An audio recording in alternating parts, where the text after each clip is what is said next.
সকল বন্ধুদের আমার প্রথমেই জানাই রামনবমী উপলক্ষের শুভেচ্ছা, তারপরে আবারও জানাই মহানবমী আজ। চলো বন্ধুরা, আজ সকালকে শুভেচ্ছা জানিয়ে আমি আমার ব্লগটা শুরু করে দিয়েছি।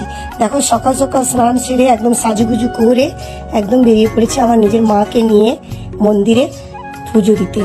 আজ ভেবেছি মাকে শাড়ি দেব আর ফলমূল দিয়ে ঠাকুরকে পুজো দেব, তাই চলে এলাম মন্দিরে, আমার বাড়ির মন্দিরে। দেখো, কালী, মঙ্গলা আর গণেশ। চলো বন্ধুরা, ভিডিওটা দেখতে থাকো। আর এদিকে দেখো, আমরা পুষ্পাঞ্জলি সেরে নিয়েছি, তারপরে একটু আমার পাড়ায় ঘোরাঘুরি করছি সকলে মিলে। তারপর চলে এলাম আইসক্রিম দোকানে। দেখো কত আইসক্রিম, কোনটা নেবো না বুঝতেই পারছিলাম না। তারপরে দেখো একটা কর্নেটো নিয়েছি, সকলে মিলে কর্নেটো খেলাম। তারপরে চলে এলাম বন্ধুরা, মায়ের প্রসাদ এখানে বিতরণ করছিল, অনেক কিছু প্রসাদের সঙ্গে গ্লুকন্ডি, সেখানে খাওয়া দাওয়া করলাম। করার পরে বাড়ি এলাম। আবার সন্ধ্যাবেলা দেখা হচ্ছে, টাটা।